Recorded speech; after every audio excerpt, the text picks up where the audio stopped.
एक गांव में एक बड़ा साहूकार रहता था। साहूकार बहुत पैसे वाला था। आसपास के कई गांव में उसका बड़ा नाम था। लेकिन इस साहूकार को अपने पैसों का, अपने रुतबे का और अपने नाम का बड़ा ही घमंड था। वह अपने नाम को बनाए रखने के लिए ज़्यादा सोचता था और बिना किसी के भावनाओं की कद्र किए वो सब करता जो उसे लगता था कि करना चाहिए। साहूकार को कई सालों बाद एक संतान प्राप्त हुई थी। साहूकार ने अपने इस खुशी को मनाने के लिए अपने घर पर एक बहुत बड़ा कार्यक्रम रखा, जिसमें उसने आसपास के गांव के सभी श्रीमंत लोगों को और सिर्फ ऐसे रिश्तेदारों को जो पैसे वाले थे बुलाया था। पास के ही गांव में साहूकार की खुद की सगी बहन भी रहती थी। क्योंकि इन दिनों उसकी आर्थिक परिस्थिति कुछ अच्छी नहीं थी, उसने अपनी बहन को नहीं बुलाया इस कार्यक्रम के लिए। साहूकार ने जिस कार्यक्रम का आयोजन किया था वह इतना भव्य और इसके अलावा उसमें इतने प्रसिद्ध और श्रीमंत लोग आने वाले थे कि इस कार्यक्रम की चर्चाएं हर गांव में होने लगी। यह खबर उस साहूकार की बहन तक पहुंच गई। बहन को यह जानकर बहुत ज़्यादा खुशी हुई कि इतने सालों बाद उसके भाई को आखिरकार संतान सुख प्राप्त हो ही गया। बहन ने सोचा कि भाई गलती से उसे इस बारे में बताना भूल गया होगा और अपनों को कोई न्योता देता है। भोली बहन ने अपने भाई के यहाँ उस कार्यक्रम में जाने की तैयारियां शुरू कर दी। जिस दिन वह कार्यक्रम था उस दिन बहन सुबह सुबह अपने भाई के घर जाने के लिए निकल पड़ी। रास्ते में अपने पुराने मैले कपड़े देख उसे ख्याल आया कि अगर किसी और के घर जाना होता तो मैं ऐसे कपड़ों में जाने की सोचती भी नहीं, लेकिन मैं तो मेरे अपने घर, मेरे मायके जा रही हूँ। वहाँ मुझे ये सब सोचने की कोई ज़रूरत नहीं है। जैसे ही वह अपने मायके पहुँची, वहाँ का भव्य आयोजन देखकर वह बहुत खुश हो गई और उसे अपने भाई पर बहुत गर्व हुआ। वहाँ पर जल्दी से जल्दी अपने भाई को मिलकर उसकी खुशी में शामिल होना चाहती थी। वह तुरंत सीढ़ियाँ चढ़कर घर के अंदर प्रवेश कर गई। उसने देखा कि उसका भाई मेहमानों के तौर पर आए हुए सभी धनवान और नामी लोगों का स्वागत करने में व्यस्त है। बहन जैसे ही अपने भाई की तरफ उससे मिलने के लिए बढ़ी, उसके भाई की नज़रें उस पर पड़ गई और अपनी बहन को ऐसे मैले पुराने कपड़ों में देखकर भाई ने उससे मिलना तो दूर बल्कि तुरंत बहाना बनाकर वहाँ से निकल गया। बहन ने सोचा इतने लोगों में बेचारा अकेला भाई क्या क्या करे, जरूर उसे कुछ काम याद आया होगा, इसलिए वहाँ से चला गया होगा। बहन बाद में अपनी भाभी से मिलने गई। भाभी ने उसका स्वागत किया और उसे खाना खाने के लिए आग्रह किया।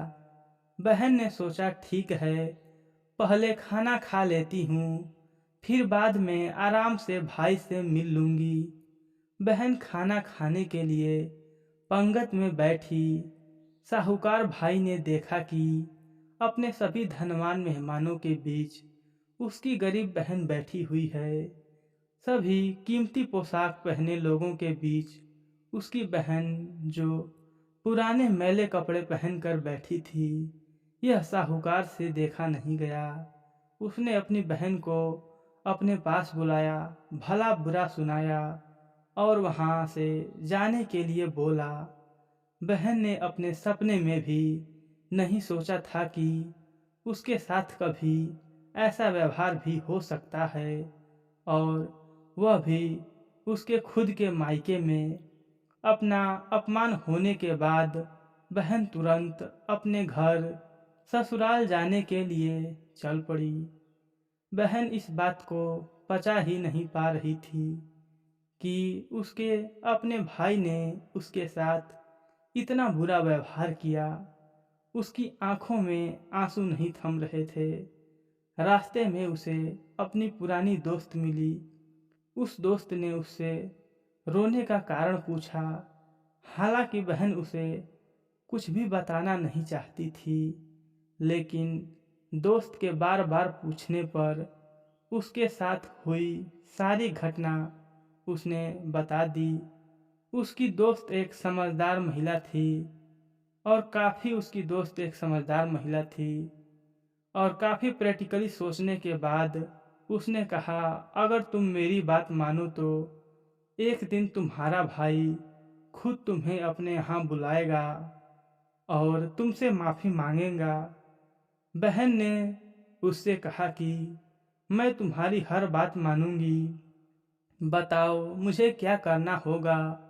दोस्त ने कहा कि तुम इस अपमान को, इस दुख को एक नई दिशा दे दो और कोई गृह उद्योग शुरू कर दो। उसमें इतनी मेहनत करो कि उस काम में तुमसे अच्छा कोई भी ना हो। बहन को अपने दोस्त की बात सही लगी। उसने घर पहुंचकर अपने आंसू पोंछकर उसी दिन से एक गृह उद्योग शुरू किया। उसने दिन रात मेहनत की, अपने साथ कई और गांव की महिलाओं को जोड़ा और देखते ही देखते उसका गृह उद्योग चल पड़ा। कुछ ही सालों में आसपास के 50 गांव में उसका नाम और रुतबा काफ़ी बढ़ गया और अब वह पैसे के मामले में अपने भाई से भी ज़्यादा बड़ी बन गई। भाई को जब यह बात पता चली कि उसकी बहन इतनी बड़ी श्रीमंत हो गई है, तो उसने सोचा कि एक बार उससे मिलकर देखा जाए। वह अपने बहन को उसके घर मिलने पहुंचा तो बहन ने उसका किसी राजा महाराजा की तरह स्वागत किया, उसके पसंद का खाना खिलाया। बहन का ऐसा व्यवहार देखकर भाई को अपनी पिछली गलती का एहसास हुआ, इसलिए उसने अपनी बहन को अपने घर होने वाली पूजा के लिए आमंत्रित किया। कुछ ही दिनों बाद बहन अपने भाई के यहाँ उस पूजा के लिए पहुँच गई। जैसे ही बहन अपने भाई के घर पहुँची, उसका भाई उसके स्वागत के लिए दरवाजे पर ही खड़ा था। बहन अपने महंगी गाड़ी में आई थी। उसने बहुत कीमती साड़ी और उससे भी ज़्यादा कीमती गहने दागीने पहन रखे थे। बहन का ऐसा ठाठ बाट देखकर सिर्फ भाई ही नहीं बल्कि उसका पूरा गांव दंग रह गया। भाई दौड़कर आया और बहन की गाड़ी का दरवाज़ा खोलकर उसे बाहर आने के लिए कहा और बड़े प्यार से उसे पूजा का प्रसाद ग्रहण करने के लिए बुलाया। बहन को इस बार 12 पकवान परोसे गए थे। चांदी की थाली में उसे खाना दिया गया था। वह साथ में एक सोने की चम्मच भी रखी गई थी। उसके बैठने के लिए बेशकीमती पाट रखा गया था। बहन को यह सब देखकर उसके वह पुराने दिन याद आ गए, जब भाई ने उसे बिना खाना खिलाए ही भला बुरा कहकर वापस लौटा दिया था। बहन खाना खाने के लिए तो नहीं बैठी, लेकिन उसने अपने सारे कीमती दागिने और जेवर उतारकर उस थाली के सामने रख दिए और खाने में से कुछ निवाले उन दाग दगीना पर रख दिए। बहन का ऐसा व्यवहार देखकर सभी हैरान थे। किसी को समझ नहीं आ रहा था कि बहन ऐसा क्यों कर रही है। आखिर वह क्यों उन जेवरों को खाना खिला रही है। सभी ने उससे पूछा कि वह ऐसा क्यों कर रही है। तब बहन ने सबके सामने बताया कि आज जो उसका इतना मान सम्मान हो रहा है वह दरअसल उसका नहीं, उसके इन्हीं कीमती दाग दगीनों और कपड़ों का हो रहा है। क्योंकि मैं तो अभी भी वही पुरानी साहूकार की बहन हूँ। अगर कुछ बदला है तो वह मेरी परिस्थिति है, मेरे कपड़े और गहने हैं। भाई ने अपनी गलती का एहसास होने पर इस बार अपनी बहन के पैर पकड़कर माफ़ी मांगी। बहन जो पहले भी अपने भाई से निस्वार्थ प्रेम करती थी, उसने अपने भाई को माफ़ कर दिया और उसे गले से लगा लिया। दोस्तों, पैसे सिर्फ हमारे जीवन को सरल बनाने के लिए है, जबकि रिश्ते जीवन में मिले किसी वरदान की तरह हैं।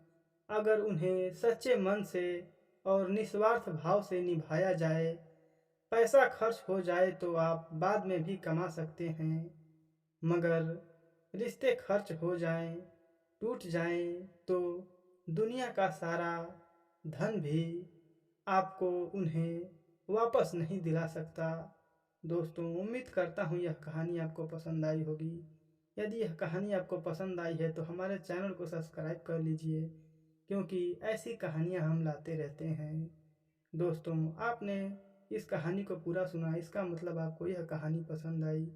यदि आप चैनल को सब्सक्राइब नहीं करेंगे तो कौन करेगा। धन्यवाद दोस्तों।